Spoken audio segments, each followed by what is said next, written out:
पुस्तक का नाम प्रेम योग, लेखक पंडित श्रीराम शर्मा आचार्य। ऑडियो 2। जीवन की सर्वोच्च प्रेरणा प्रेम से ही आत्मा का प्रकाश है। प्रेम की प्रेरणा से काम करना ही ईश्वर की इच्छा का पालन करना है। उसने प्रेम से ही संसार की रचना की है। एक एक को वह प्रेम से ही जोड़कर रखता है और अंत में स्वयं भी उसी से जुड़ जाता है। अन्य सब साधनाएं जो ईश्वर को प्राप्त करा सकती हैं, देश काल स्वस्थिति के अनुसार अदल बदल सकती हैं, लाभदायक भी हो सकती हैं और हानिकारक भी, किंतु शुद्ध प्रेम की साधना में कहीं भी किसी भी परिवर्तन की आवश्यकता नहीं। प्रेम आत्मा को झकझोर कर जगा देता है और व्यक्ति को परमार्थवादी बनने को विवश कर देता है। प्रेम का शुद्ध अर्थ है विश्वास। जो निराकार सत्ता में विश्वास करना सीख गया, ईश्वर उससे दूर नहीं रह सकता। आत्मा को झकझोर कर परमात्मा से मिला देने वाली सबसे सरल, सरस, अमर साधना प्रेम ही है। इसीलिए सच्चा प्रेमी हुए बिना कोई भी आध्यात्मवादी ईश्वर की ओर गमन नहीं कर सकता। प्रेम साधना द्वारा विश्वात्मा की अनुभूति। अपने आप से प्रेम करके अपनी प्रसुप्त आत्म शक्तियों का किस प्रकार विकास किया जाए। अपने पड़ोसी, अपने स्वजन संबंधियों से लेकर ग्राम, नगर, प्रदेश, देश, विश्व के मानव मात्र में प्रेम का प्रतिरूपण करके किस प्रकार मनुष्य जीवन में स्वर्गीय परिस्थितियों का आविर्भाव किया जाए और फिर उससे भी आगे बढ़कर सृष्टि के इतर मानव प्राणियों, पेड़ पौधे तथा निर्जीव वस्तुओं तक से प्रेम भाव की घनिष्ठता स्थापित करके किस प्रकार विश्वात्मा की अनुभूति, साक्षात्कार और पूर्णानंद की प्राप्ति संभव है। इन नियमों की निश्चित प्रक्रियाएं भले ही हमें ज्ञात न हो, तो भी मानव जाति का अस्तित्व केवल मात्र प्रेम के लिए टिका हुआ है। ऐसा गांधी जी भी कहा करते थे। प्रेम की शक्ति समस्त भौतिक शक्तियों से बढ़कर है। यही वह भाव है जो छोटे से केंद्र जीवात्मा को विराट जगत से जोड़ने में समर्थ हो पाता है। प्रेम ना होता तो सृष्टि में टकराव और संघर्ष इतना अधिक बढ़ जाता कि उसका अस्तित्व 2 दिन टिकना भी असंभव हो जाता। वैज्ञानिक बताते हैं कि परमाणुओं के बीच जोड़ने वाली सत्ता विद्यमान ना हो तो पृथ्वी टुकड़े टुकड़े हो जाए।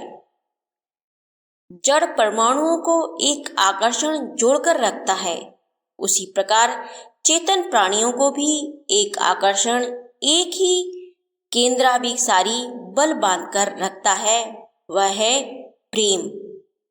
प्रेम की कला में हम जितने पारंगत हो सकते हैं, उसी अंश में अपना विकास कर सकते हैं। भौतिक आकर्षण और समान स्वार्थों की पूर्ति के लिए मेल मिलाप जैसी ही आकर्षण होता है, और चूंकि उसमें प्रारंभिक प्रेम के नियमों का अस्तित्व होता है, इसलिए मानव जाति फूल से उसे ही प्रेम समझने लगती है। इस प्रेम को प्रेम मानते हुए भी स्थूल और वासनाजन्य ही कहा जाएगा। अदीस अबाबा के मध्य में सिदिस्त के किले में वहां का अच्छा चिड़ियाघर है। इस चिड़ियाघर के संरक्षक ने 20 वर्षों तक लगातार शेरों के जीवन का सूक्ष्म अध्ययन किया। उन्होंने इस वन्य पशुओं से संबंधित अनेक घटनाएं संकलित करके लिखा है कि शेर अपने बच्चों से प्यार नहीं करता, कभी कभी तो वह उनको जख्मी भी कर देता है। इसके विपरीत शेर अपनी पत्नियों से बहुत प्रेम करते हैं।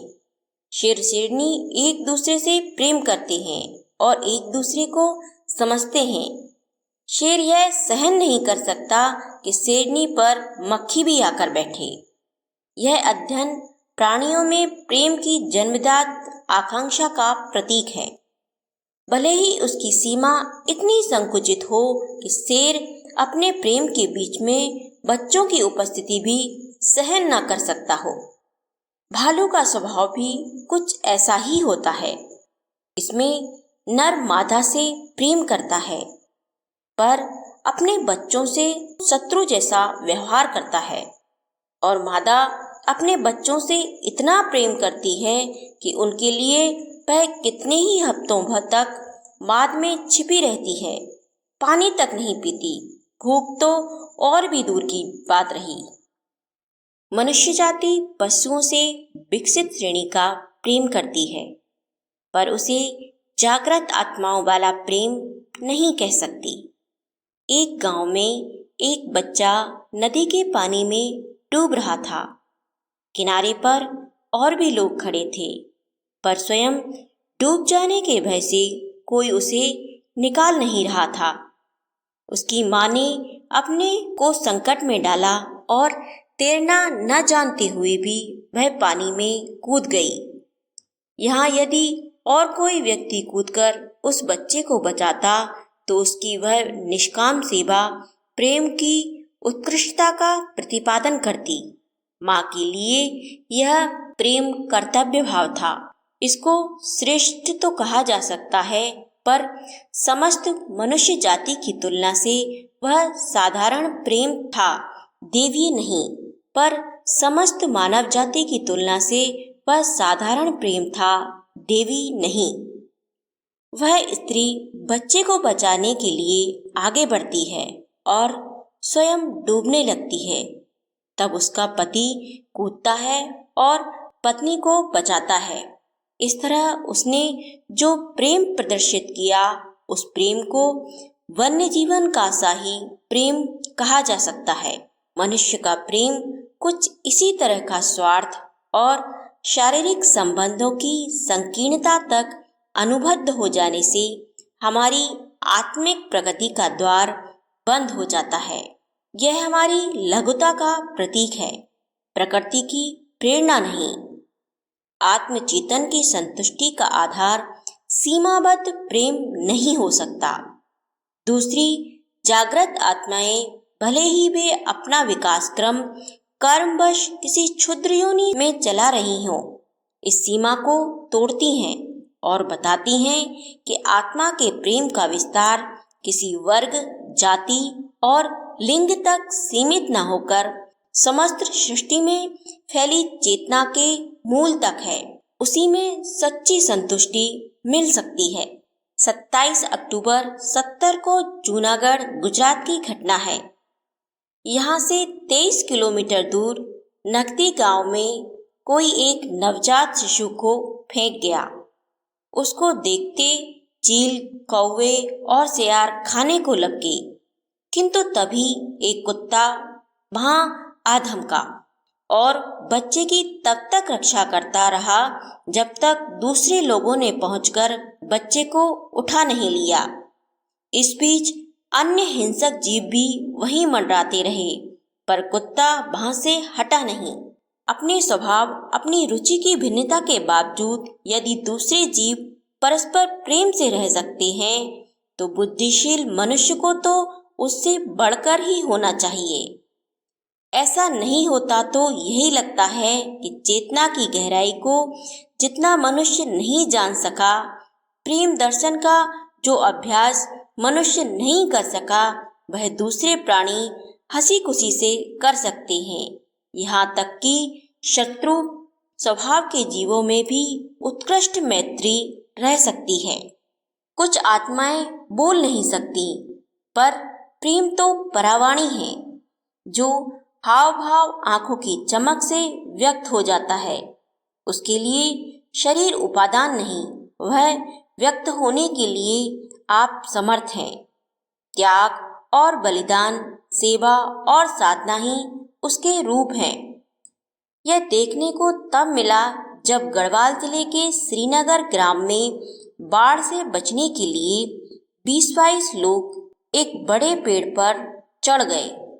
रात तक पानी सिमट गया तो ये नीचे उतरने लगे, लेकिन नीचे देखा तो एक पेड़ को लपेटे एक भयंकर विषधर खड़ा था और वह किसी को उतरने नहीं देता था।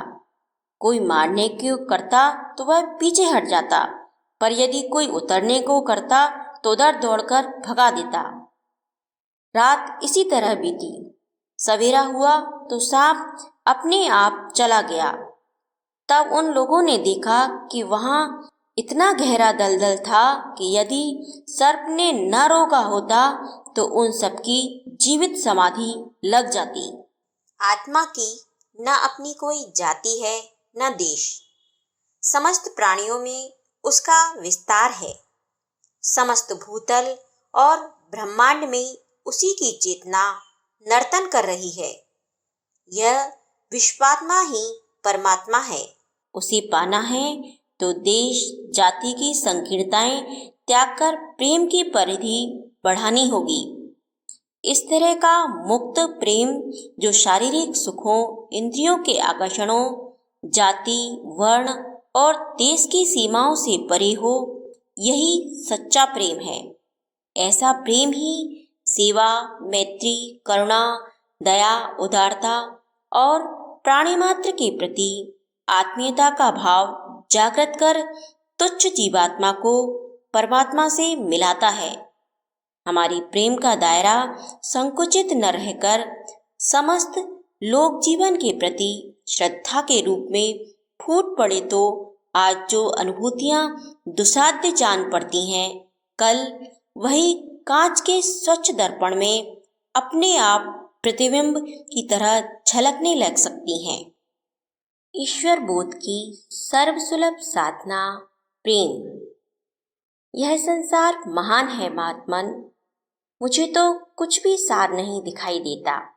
अब तो बस ईश्वर को पाने की इच्छा है। आप मुझे दीक्षा देकर ईश्वर प्राप्ति का मार्ग दिखाएं।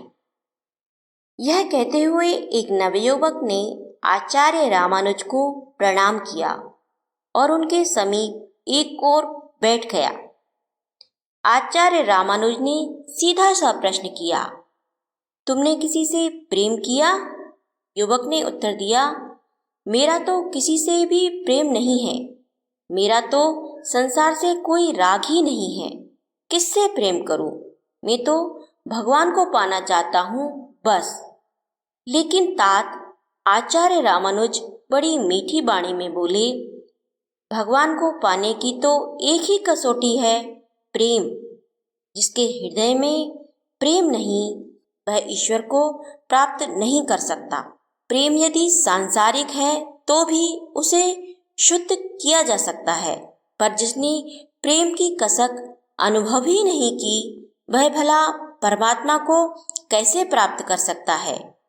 सो मैं विवश हूँ, तुम्हें दीक्षा कैसे दे सकता हूँ? आचार्य रामानुज जैसे महान आध्यात्मवादी के मुख से प्रेम को परमेश्वर के समकक्ष ले जाना कोई आश्चर्य नहीं है। वस्तुतः संसार में यदि कुछ अपार्थिव है तो वह प्रेम ही है। यदि प्रेम काम में परिणत नहीं किया जाता तो मनुष्य धरती पर रहते हुए भी अलौकिक सुख और ईश्वरत्व की अनुभूति कर सकता है, क्योंकि शुद्ध प्रेम ही तो परमेश्वर है। मैं तो प्रेम दीवानी कहकर मीरा नाचती थी। वहां कोई शरीरधारी तो होता नहीं था, पर उस प्रेम की प्राण सत्ता में ही उसे परमेश्वर की झांकी मिलती थी। मीरा की सखियां पूछती, मीरा तू तो बावरी हुई है, अपना सब कुछ छोड़कर भटक रही है।